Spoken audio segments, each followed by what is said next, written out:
sûrement entendu parler de DeepSeek ces derniers jours, le concurrent chinois qui écrase ChatGPT. Alors pour te redonner un petit peu le contexte, il y a quelques jours, une entreprise chinoise a lancé un nouveau modèle d'intelligence artificielle qui a tout simplement fait le buzz dans le monde de l'IA. Son nom, c'est DeepSeek R1. Et aujourd'hui, je vais te montrer comment utiliser cette intelligence artificielle avec quelques démos assez sympas. D'ailleurs, pour celles et ceux qui me découvrent, je m'appelle Jen La Liberté. Mon but, c'est simplifier l'IA pour que chacun puisse la comprendre et surtout l'utiliser efficacement. Alors si tu veux explorer l'IA avec moi, n'hésite pas à t'abonner. Donc revenons à nos moutons. Pour utiliser DeepSeek, rendez-vous directement sur ce lien. Je mettrai le lien en description de cette vidéo. Si tu veux utiliser DeepSeek sur la version web, tu cliqueras sur le bouton ici juste à gauche.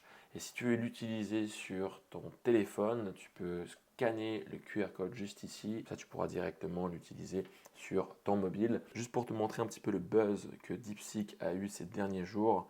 Comme tu peux le voir ici, je suis sur le App Store de mon iPhone. Et en première place, on a l'application DeepSeek qui surpasse justement ChatGPT en deuxième position. Donc ça veut tout simplement dire que DeepSeek a vraiment chamboulé le monde de l'IA. Donc si tu veux l'utiliser directement sur ton téléphone, tu le télécharges juste ici en cliquant sur télécharger. Moi, je l'avais déjà téléchargé. Mais pour l'exemple, on va directement utiliser DeepSeek sur l'interface web. Donc une fois que tu cliques sur ce bouton, tu vas être redirigé sur cette page-là. Donc c'est très simple, il suffit simplement de te créer un compte. Petit conseil, je te recommande d'utiliser plutôt un email que d'utiliser ton compte Google, tout simplement pour des raisons de confidentialité. Une fois que tu t'enregistres, tu vas recevoir un code directement dans ton inbox qu'il faudra simplement copier-coller et après tu vas être redirigé directement sur DeepSeek. Donc comme tu peux le voir ici, au niveau du design, ça ressemble beaucoup à ChatGPT avec l'historique de tes chats à gauche et puis ici avec ce petit chatbot où tu vas pouvoir justement insérer tes prompts. Et ce qui a vraiment buzzé ces derniers jours, c'est vraiment leur tout nouveau modèle, juste ici, DeepThink R1. Donc c'est l'équivalent de ChatGPT O1. Je te ferai la comparaison juste après, mais juste pour finir avec le petit tour de l'interface. Ce qui est intéressant aussi, c'est que DeepSeek peut aussi aller rechercher sur Internet si nécessaire en cliquant là-dessus. Malheureusement, en ce moment, il n'est pas disponible, je pense, parce qu'il y a tout simplement trop de personnes qui l'utilisent. On va d'ailleurs faire un petit test. Donc là, j'active Search, on va lancer la requête. Et normalement, j'avais déjà fait le test juste avant, DeepSeek est en ce moment pas disponible, comme vous pouvez le voir ici, donc on pourrait peut-être essayer dans les prochains jours. Ensuite, ce qui est aussi intéressant, c'est que vous allez pouvoir aussi télécharger des PDF ou encore des images. Et toutes ces fonctionnalités-là qu'on peut retrouver sur ChatGPT, elles sont normalement payantes. Et là, DeepSeek ont sorti ce tout nouveau modèle qui, du coup, concurrence ChatGPT, bah déjà au niveau du prix, vu que c'est gratuit, c'est ça qui est aussi assez intéressant. Et puis surtout par rapport à leur nouveau modèle, donc DeepThink R1, donc qui est vraiment, comme je l'ai dit avant, l'équivalent du modèle le plus avancé de ChatGPT. Donc avant de tester ce nouveau modèle, je vais juste revenir sur ChatGPT pour vous montrer justement ce modèle O1 dont je parlais juste avant. D'ailleurs, il y a eu une mise à jour récente avec O3 Mini et O3 Mini High. Donc là, c'est aussi quelque chose qui vient d'être annoncé. Donc je ferai sûrement une vidéo par rapport à ça dans les prochains jours. Donc restez connectés. Mais du coup, c'était vraiment celui-là en fait que DeepSeek a concurrencé. Donc le modèle qui utilise en fait un raisonnement avancé. Donc en gros, c'est une IA capable de raisonnement humain. Ça reste un transformer, c'est-à-dire un modèle de langage autorégressif, donc qui prédit sa réponse. Alors même s'il peut encore faire des erreurs, il est déjà beaucoup plus avancé en termes de précision et de capacité à gérer des problématiques complexes. C'est vraiment ça en fait qui distingue des autres modèles, par exemple GPT-4o qui est du coup idéal pour la plupart des questions.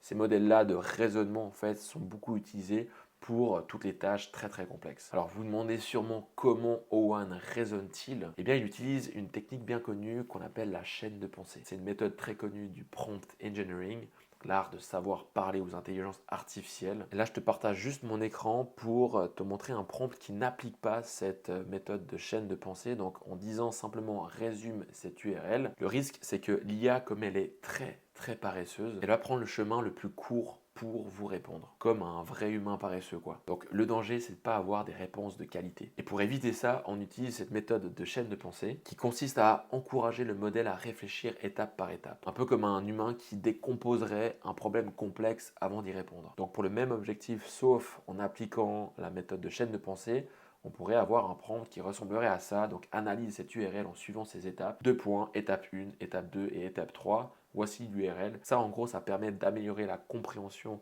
du modèle, forcément d'avoir des réponses beaucoup plus précises et performantes. Et maintenant, ce qui est fascinant avec O1, c'est qu'il applique ce principe de manière automatique. Donc, vous n'avez même plus besoin en fait de décomposer la tâche en plusieurs étapes. C'est lui qui va tout simplement planifier sa réflexion, la dérouler pas à pas et tout simplement ajuster au fur et à mesure. Donc, c'est comme s'il simulait une sorte de dialogue intérieur. C'est un petit peu chelou de dire ça pour une intelligence artificielle, mais entre guillemets, elle commence un petit peu à réfléchir. Et c'est ça qui permet à ce modèle si puissant d'améliorer en fait la précision de ses réponses. Et puis DeepSeek est arrivé et a tout simplement bouleversé le monde de l'IA en partageant ce même style de modèle publiquement et tout ça gratuitement. Ça en fait qui a beaucoup fait réagir. Bref, passons un petit peu à l'action. Je vais vous partager quelques démos et surtout je vais d'abord comparer ces deux modèles ensemble, donc le modèle de ChatGPT O1 et le modèle de DeepSeek R1. On va prendre un exemple tout bête, mais c'est juste pour vous montrer un petit peu comment l'outil fonctionne. Du coup, vous voyez ici à gauche le modèle de ChatGPT et à droite le modèle de DeepSeek avec un prompt qui paraît simple pour nous humains, mais vous allez voir, pour une intelligence artificielle, c'est un peu plus compliqué. On va du coup faire d'abord le test avec ChatGPT, mais pas avec le modèle de raisonnement, avec le modèle GPT-4o, donc celui qui est idéal pour la plupart des questions, donc le modèle de base. On va lancer la requête et vous allez voir que même pour une intelligence artificielle qui est censée être très performante, elle ne va pas réussir à trouver 5 pays dont la troisième lettre et la lettre A du coup. On va lancer la requête et vous allez voir tout ça. Donc il nous répond et comme vous pouvez le voir, aucune des réponses est correcte. Maintenant, je vais vous montrer comment en fait fonctionne ce modèle O1, donc le modèle de raisonnement. Donc pour ça, il suffit simplement de cliquer sur ce bouton. Ce qui est intéressant, c'est qu'on peut directement cliquer sur le modèle en question O1 et vous allez voir qu'il est en train de réfléchir. Donc c'est écrit ici raisonnement. C'est ça qui est intéressant, un petit peu flippant en même temps, c'est qu'il nous partage vraiment au fur et à mesure sa réflexion, comment du coup il va s'y prendre pour la tâche que je lui ai partagée. Donc là, on voit qu'il considère les options, qu'il revisite les options, qu'il identifie quelques exemples. À chaque fois, il nous partage un petit peu plus de détails juste ici. Il confirme les critères. Bref, vous voyez que c'est quand même assez fou. Et là, les 5 réponses sont du coup toutes correctes. On va faire la même demande avec DeepSeek juste à droite. Donc là, je vais juste désactiver la fonction recherche et activer DeepThink R1. Vous allez voir que c'est un petit peu dans le même style. Moi, ce qui m'hallucine le plus vraiment, c'est sa réflexion. C'est comme si en fait on parlait vraiment à un humain, ou je lisais vraiment un humain ici, comparé à ChatGPT O1, où c'est vraiment une liste à puces. Et là, vraiment, on a l'impression de lire un humain, où il dit, ok, attends, peut-être que ça pourrait être le Panama. Et là, on voit qu'il est en train de voir, ok, P, A, N. Ah non, la troisième lettre, c'est N encore, donc c'est pas possible. Donc on voit aussi qu'il est en train de réfléchir. Là, on voit des c'est ça en fait qui, moi, me bluffe le plus et en même temps qui me fait bien flipper parce que voilà, on voit qu'il est vraiment dans cette autocorrection qui s'auto-feedback lui-même. Donc on va quand même voir hein, si ses réponses sont justes. Donc on voit que sa réflexion est vraiment longue comparée à celle de ChatGPT qui va peut-être droit au but. Mais là c'est quand même assez intéressant de voir comment il s'auto-corrige pour arriver justement à la réponse. Donc on va voir tout ça. Tout en bas, on voit une liste de 5 pays dont la troisième lettre est A. Italie, c'est juste Irak. Espagne, bah, du coup c'est faux. Ah mais voilà. Du coup, c'est l'exemple parfait qui en fait s'auto-corrige lui-même avec ici une erreur. Comme il le dit, la troisième lettre est P et pas A. Donc je vais corriger, je vais plutôt mettre Thaïlande. Il fait la même chose pour du coup Jamaïque. Là, il me partage la réponse finale corrigée avec les erreurs identifiées et la réponse finale honnête avec justement les 4 pays.